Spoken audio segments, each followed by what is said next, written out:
Ayun, shoutout po. Good morning. At magsha-shoutout po muna tayo. Shoutout po muna kay Kuya Val, kay Ate Edna, kay Kalinga Prop.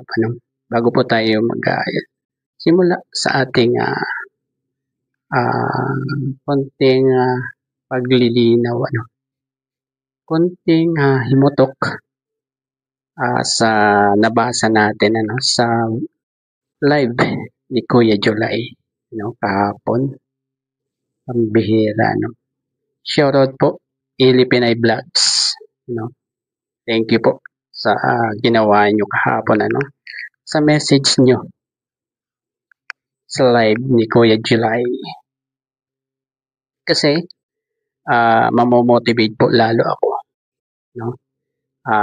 Sabihin ko lang po sa inyo, bago pa lang naman po ako dito, na maging reactor, kaya medyo pangit pa ang ating pagre-reaction, Pero, meron na rin naman pong nanonood sa aking channel at sinisipagan ko na lang po hindi naman po yan sa laki ng views nakukuha yung views na yan sa sipag po yan kahit mababa po kayo sa individual videos, kahit mababa po ang views niyan, pero kung malimit po kayong mag-upload, malaki rin po yan yan po ang sabi ni Kuya July, sipag is the key, diba?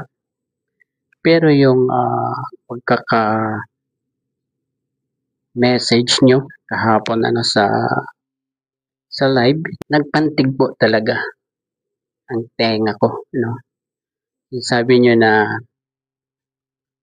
I think si Roselski hindi kasama, hindi kasali dyan.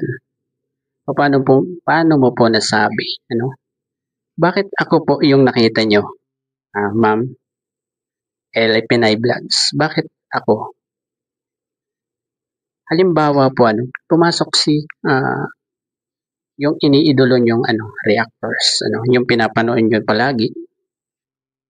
Sa palagay nyo, ako, wala na ako doon sa top 20. Mas marami pong nasa baba ko.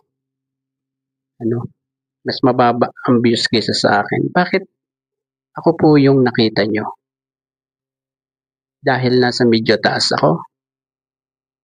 Ang bihira kayo, Siguro naman nalinwanagan na kayo kahapon sa paliwanag ni Kuya July kung ba't nawala yung iniidolo nyo sa top 20.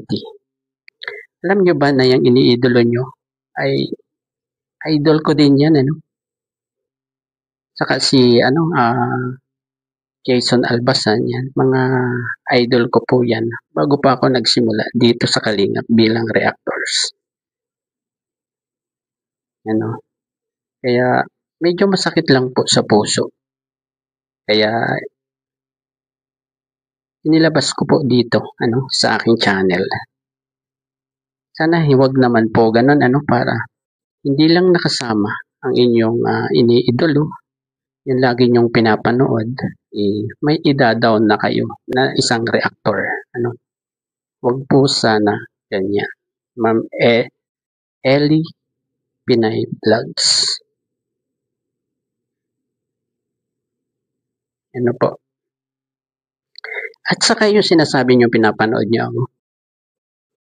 Di po ako naniniwala sa iyo, Ma'am Eli Pinay Vlogs. Hindi mo nga ako kilala Napagkamalan mo nga na ako si Marsano, pambihira. Huwag po kayong huwag po kayong ganyan. Sa live ko nga, hindi kayo pumupunta. Pambihira kayo. Pero okay rin naman po yun, kasi naging motivate naman po sa akin lalo yan, para galingan ko pa, para ma-improve ko pa yung aking pagre-reaction. Po. At yan na lang po, At sana hindi na maulit yung mga ganyang may itataas ka na reactors, pero meron ka ring ibababa. Pambihira. Ayun, hanggang dito na lamang po, Bye-bye and good morning po sa lahat.